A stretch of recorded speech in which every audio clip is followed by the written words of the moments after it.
When we moved in there, we were probably like 15 kids, and they let us have probably a quarter of that shop. And over the last 8 years, we have expanded to take over the whole basement. We've moved up to 48 kids, and it's been a really, because of them, we haven't had to move every single year like we had in the past.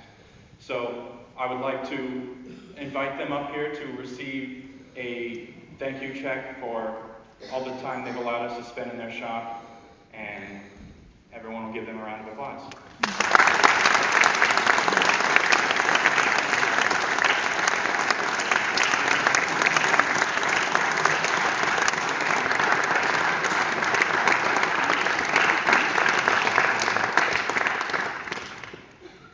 And Sam's going to play some music. DJ Sam. Yes, I am. Good job. Woo! Back in the same. Oh, there she is. Thank you. Entirely welcome. I probably don't need one.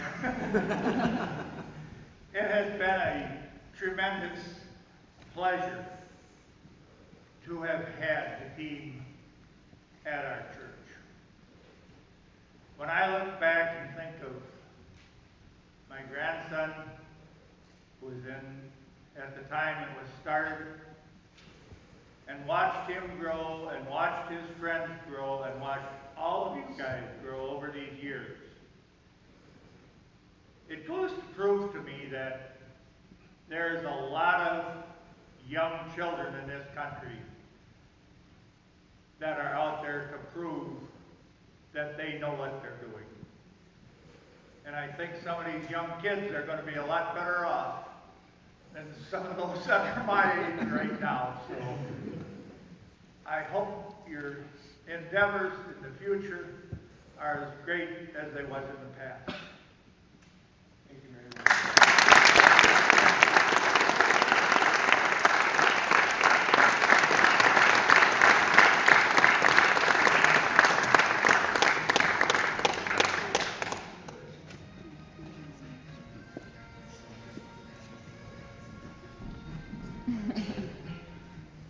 Thank you, Mike and Dorothy. All right, so we're going to move into the year in review portion of here. If I can make my slideshow work, which I practiced this, and now it's going to act up on me. So, either way, while this is trying to go, and maybe somebody will click on here for me. If you want to just click on the MacBook for me. Thank you. You can be my clicker. You're recruited. So, we're going to do the UN review, and you're going to have to click a lot, Sam, so just put it in your lap. Just put it in your lap.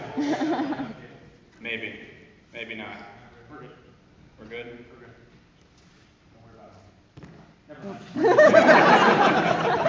I'll just show here. All right, thanks, Sam. And click. So, this year's game was First Power Up. The whole point of the game was to lift these yellow totes, put them into some really high scales and switches, and at the very end of the game to get your robot up 12 inches off the ground. Week one for us, starting with kickoff, was a whirlwind of activity and excitement. Click. This is going to be real fun, guys. After returning from WCTC, our Saturday was under quite a tight schedule. We needed to read all the rules, we needed to make sure everyone knew all the rules, and begin the brainstorming process. So the first thing we did as a team is everyone went through all the robot rules, the game rules, to understand what Power Up really was. After that, immediately, we took our game rules test. I don't think anyone here really liked that. But it's very important that you guys understood the game, what the game was before we started designing and prototyping, and I think it's a big part of where we ended up. After that Saturday, we moved into Sunday where we started and we brought in a lot of our parents, and they gave their time and their tools and their volunteering to help build the game pieces for us. The game pieces allow us to really test our robot throughout the season and figure out what's going to work and how it isn't. So I want to thank all the parents who came in that Sunday and helped us out.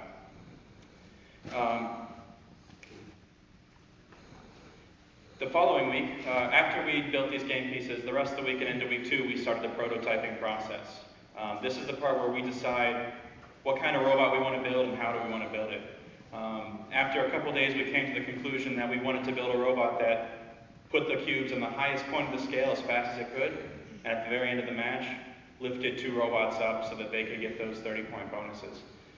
Prototyping is an essential part of that whole process, and we've got a picture here showing some of the things we did. For the next 2 weeks, we prototyped and iterated and worked on building a rough draft robot. It could drive around, it could intake, it could lift cubes and score them into the switch, so it could lift the cube about 3 feet high. You'll kind of see here that the elevator, that was the first part, our first time we saw an elevator working. Personally, the elevator on this guy and on the real robot was my favorite part, and watching it evolve and grow was great. So you can see here, the elevator was able to lift a toad up about 3 feet, and it took about 1.5 seconds probably to do that. We looked at that and we said, okay, that's pretty good. And at this point, we were probably on par with about the speed of many of the other elevators we saw during the season. But one of my roles in the team is to make sure that we're not just being complacent, we're not just saying good enough and we keep going. So moving forward, we're like, how can we make this even faster? And see about that for our second try. About halfway through the season, parts started showing up for the real robot. Everything we do is designed on a computer first through CAD. This allows us to verify that everything is going to fit together, verify that everything is going to mesh properly. One of my big points for the CAD this season was making sure we were able to go over, there was a platform in front of the scale. It was only like 2 or 3 inches high. It was very tiny, a little bump. But if we designed the robot improperly, and there were teams that did, if you went over that bump at the wrong angle, you were like a beach turtle, just spinning your wheels in the air, not able to move until your partner came and pushed.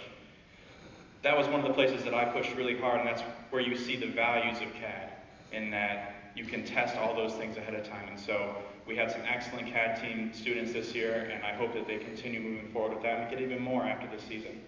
You can see our drive base up here, all pretty blue and gold. So seeing the robot come together is a really spectacular event. You've seen it in renderings because since you're CADing everything, you know what the robot's going to look like. But actually seeing it in person is something entirely different. Really incredible. On the left-hand side now you can see the second version of our elevator. Whereas the first one only was able to lift 3 feet off the ground, took about 1.5 seconds. That should be a slow-mo video there showing it going from 0 to 8 feet in about 3/4 second. So double the height, half the speed on the left-hand side. On the right, we've got our prototype ramps lifting up a past robot. So one thing that we've learned over the past is that it may not be obvious, but speed is a very important factor for designing robots. Many teams don't particularly do the whole balance of speed and precision very well because they give up speed to make sure that they build a precise robot without really pushing the boundaries of how much precision they can get with how much speed. That's what was part to our success this year, is that elevator being able to really push its limit as fast as we could while still being precise. So 3 days before the stop build day, and I really cruised through the season here. The season usually lasts longer than 5 minutes. 3 days before stop build day, we went to Sussex Hamilton High School and performed on their mini regional, but we also sold concessions at this event. For concessions, we made an astounding $2,500 in profit, which helped pay for all the things that we do. That is because of all the students who helped out, but most importantly, all the parents who gave up their Sundays to help out and help run this event, because many of the students are working on the regional here. So thank you again to all the parents who helped out at this event and in other events in the past.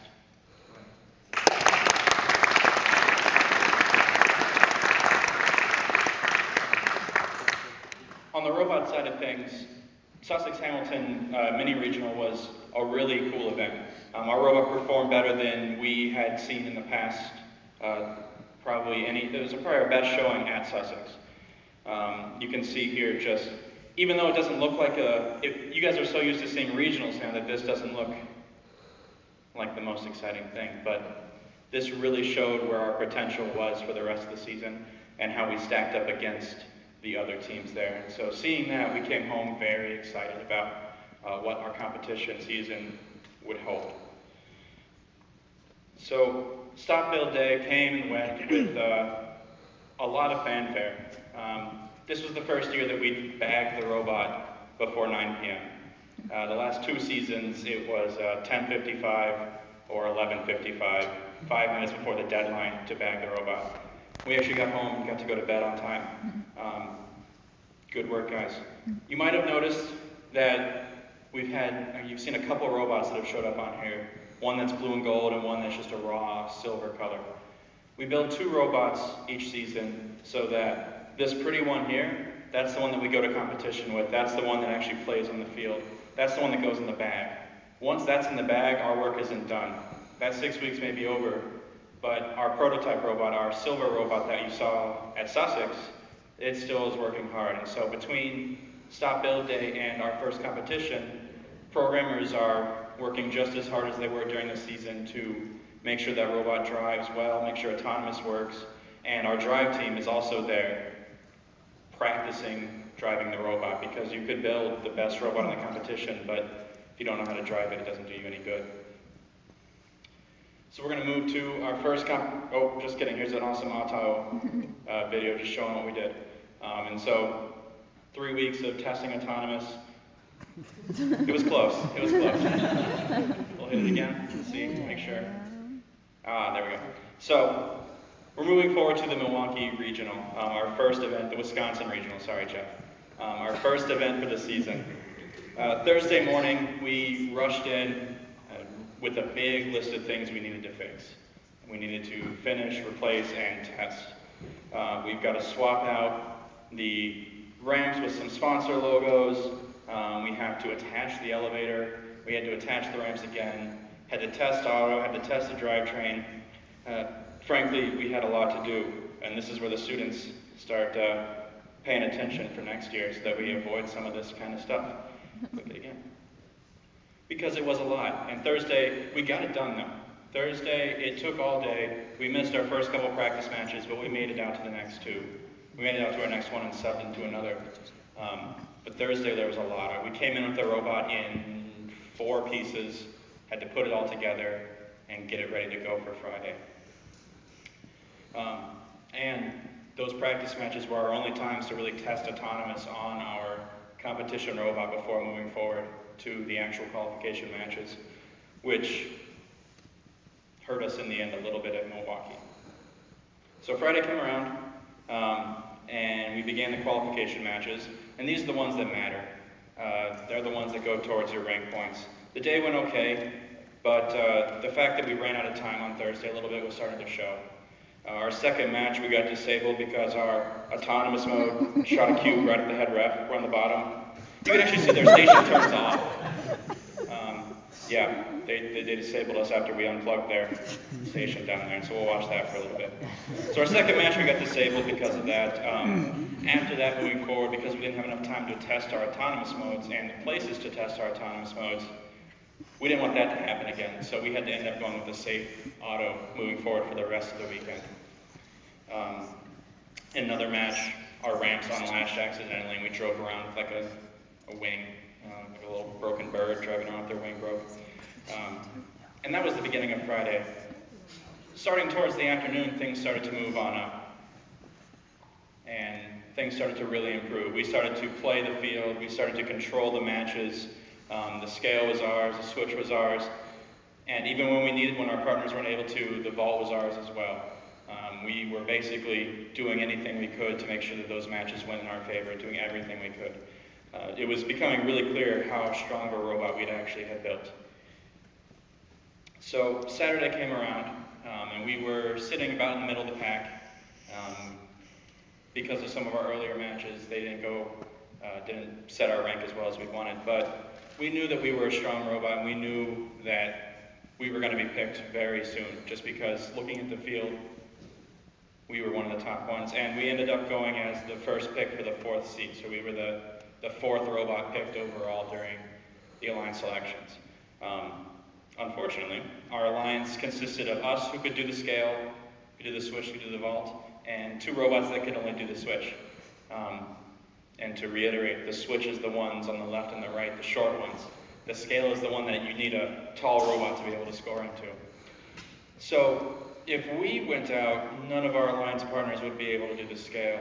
But that's okay, because we built a powerhouse robot that could play the entire field, unless the elevator decided to not work. Which, unfortunately, our elevator decided that it wanted to get caught on some new pieces that we'd added that morning for our matches, and basically 30 seconds into the match gets stuck 4 feet in the air where we couldn't do anything but play defense.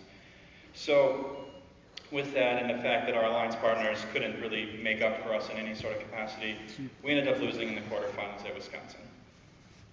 But that's okay. Picture of us picking. I added a lot of pictures and I forget which ones. There we go. So skipping ahead 2 weeks, we're at the Seven Rivers Regional in lacrosse. We knew how strong of a robot we had built, and we had felt kind of the struggle of it not working at Wisconsin. So we were there ready to move forward and make the best possible showing that we could. Thursday, we got in there right away, and we were not so satisfied with how well or how little we got to test our autonomous modes at Wisconsin. Thursday, we took the bag off the robot, and we ran to the practice field right away. Nobody was allowed to touch it before then. We then spent a little bit testing autonomous. After half a day, started figuring out some of our issues. This is slow-mo, our elevator's not that slow. That's my favorite part, so I can't let you. And got it real close, Thursday morning. We figured out our issue and we started moving forward. Friday was an incredible day at lacrosse. We ended up going 7-1. We only lost 1 match during the day and dominated the field in every match we went. We owned the scale, we owned the switch, we owned the vault, and everybody, there was just a kind of excitement that in everybody's mind, in everybody's actions. Joel caught me dancing in the practice field a little bit. Everyone was super pumped about our performance on Friday, and it felt really good. I think we ended up, at the end of the day Friday, we were like 4th seed-ish, 4th or 6th seed, very high. We came back to the hotel Friday evening and we started to work on our pick lists. So when you're in those top positions, you have to pick alliance partners to move on to Saturday with. And we, Friday evening, had totally expected to be picked by one of the top events. I won't say totally expected, but our main plan was expecting to be picked by a couple of the teams above us, and so we had built our pick list around that. And that it felt pretty good going into it. But going into Saturday morning, everything felt entirely different. Right away towards the morning, we went and some students went and talked to some of those teams that we were like, we'd be really good together, you should pick us. And like the top seed, Titanium, they said, no, we're gonna pick our friend team that we win with all the time. They may not be the best, but we're best buds, so they're going first. And then the second seed told us, and I think this is a quote, not sure, they said, you'd make a really good second pick robot. Which means every one of the top 8 would have picked and then come back around all the way, so we would have been like the second to last robot picked. Clearly they didn't really have their mind wrapped around the competition and how it was playing out. So after hearing those things, it was like, oh boy, we have to start planning to actually be our own alliance captain. And things went into kind of crazy mode. Anna, our strategy lead, who, there she is, spent the rest of the morning going through all of our data again, making a new pick list, making lists for who we'd want and then who we'd want again afterwards. During all that, our drive team went and won their other 2 matches in an incredible, awesome way. It really ended our qualification score 9-1. Felt really great, probably our best performance we've had.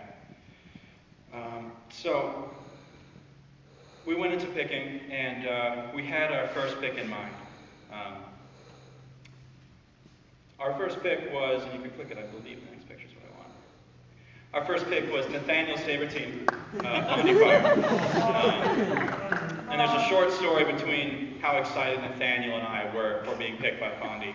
The last couple of years, we've always been up against Bondi, especially the elims. Last year, at both Wisconsin and Seven Rivers, they were the alliance that beat us. So they beat us in the finals at Wisconsin last year and in the finals at lacrosse, or in the quarters at lacrosse last year. So we'd always joke to the coach that like, we need to be on the same page here, same team moving forward.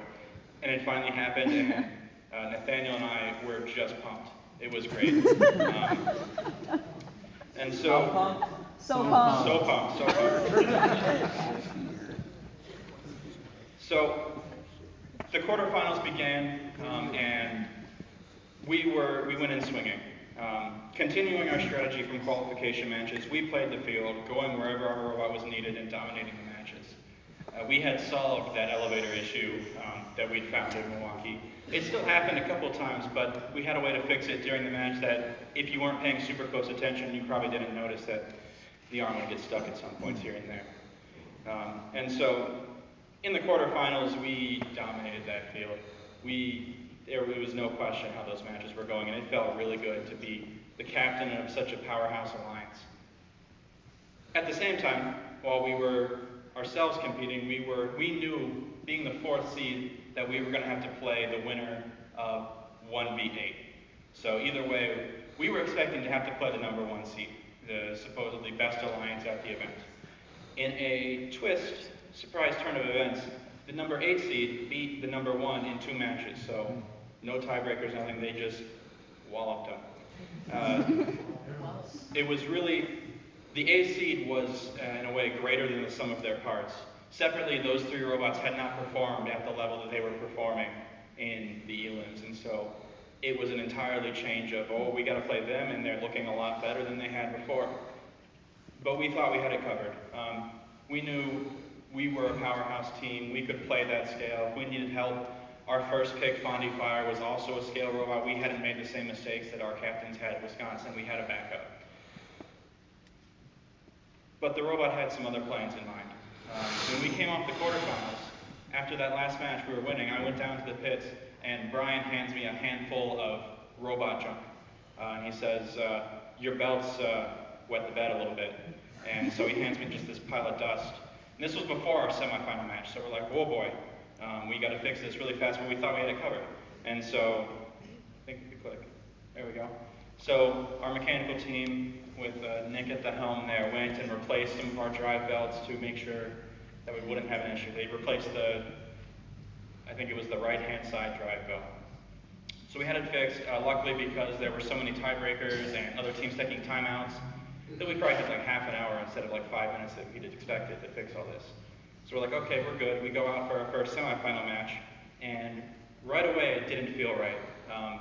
During autonomous, it's supposed to drive straight, and it curved right away, and we're like, something's not good. And the rest of the match, it just kind of sat and spun. We take it off the field, and we're like, okay, that belt we put on, it's not going to work, so we need to replace this single belt with some chain. We started that before we realized that during our quarterfinal match, it wasn't just one belt that had entirely shredded itself. The exact same belt on the opposite side of the robot had also shredded itself. And something we had not anticipated or seen. And in the rush of trying to fix the one side, didn't even check the other one. So we'd already gone out onto the field with half of a drivetrain. So like, okay, that's fixable, that's doable. And we fixed both sides. We stopped redoing the one side and put it back the way it was, and fixed the other side and went out for our second semifinal match. Again, during autonomous, it looked a little wonky. It didn't curve, but it also didn't go straight. It kind of was like a slight tilt. But this time, Devin, our driver, right after teleop, slammed it forward, and it went forward. And it left behind a belt. But a different belt. A third belt now. But luckily, this belt wasn't powering an entire side of drivetrain. This belt only powered the middle and the front wheel. So we had 3 wheels on one side, 1 on another, but kudos to Devin. Managed to drive that thing like crazy. I think he was having to stick it all the way to the right pretty much any time to go straight, but it was able to go straight. And that second semifinal where we needed a win to keep moving forward, we got a win. And it felt good. Let's see. So we didn't have much to fix after that. We had to put the belt back on and figure out why it fell off, and kind of had a solution, put it back on, everything was all right. We went out for our last semifinal match, and we kind of know how that went. That time, in a fair fight, we were pretty much at our peak robot at that point during the competition, so were they. we ended up losing in the semifinals at lacrosse. It didn't feel great, but it was a hard moment for everyone on the team. The rest of the evening, the rest of the competition was what really made me proud to be a mentor of this team. Seeing us lose at that point, I went back up to the stands, and everyone was sitting down, kind of somber, because it was a somber moment. Before they started the finals, I went down to the bottom of the stands, and I told everyone that we're going to stand up, we're going to cheer, and we're going to pick either the team that beat us or the team that's going to beat them. Okay, if you want to be vengeful, that's cool too. We're going to cheer though, we're going to be excited. If this had been any other year, everyone on the team would have kind of just rolled their eyes and kept sitting and ignoring me. But that first finals match started, everyone stood up, everyone cheered. No one cheered for the team that beat us, which is okay with me. And everyone cheered. In between matches, after our team had lost, the team we were cheering for had lost the first match, Allison made sure to keep everybody doing the line dances. I was in the back doing a very poor attempt at the cha-cha slide. But we kept our spirits up. And in that in the second match, I didn't have to go down as much. Mike Rinaldi stood up and told everybody, let's go, and ran the cheers like he'd been doing, like it was one of our own matches, and that continued for the rest of the finals. Unfortunately, the team we were rooting for lost again, so, okay, but that's fine. Into the awards, we all celebrated everybody who was winning awards, clapping, standing, cheering, and to our surprise, we also got an award. We won the Robot Quality Award for machine robustness. They give that out before they make those decisions before they see our belts fall, which is good.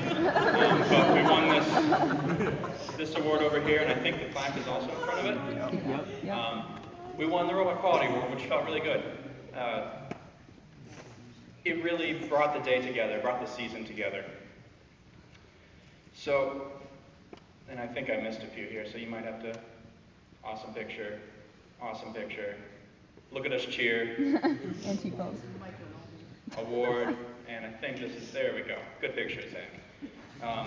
Looking back across this season, it was really an incredible experience, and this robot is easily my personal favorite now. We accomplished so much this season and built a robot that really shows how much of a powerhouse we could really be when we put our mind to it. Each and every one of you should be proud of all that we've done this season, and good work this season, okay guys? To continue celebrations now, we're going to move on to the student recognition part of the program. I'm bad at endings, I'm sorry.